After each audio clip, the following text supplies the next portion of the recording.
Kato, siinä on hyvän näköinen pimmu. Mä laitan sen.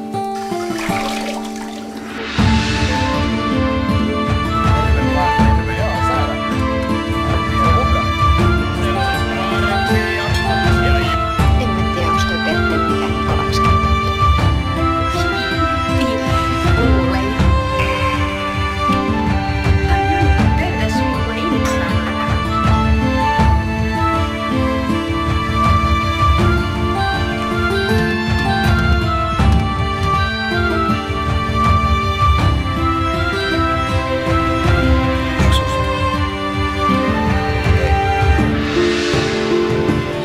Mitä tehdä? Mun pitäisi tehdä. Kyllä meillä on aina.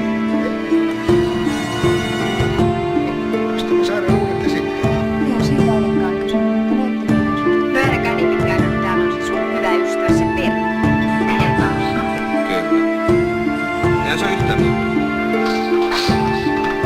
Ei, mutta ihan tämä ole ainoa kerta, kun mä olen ollut tässä asennossa. Mitä sä pidät? Näiden Pertin mukaan. Tee nää teosteet silti, vaikka ei esiintyjäkään olisi. Se ei käy.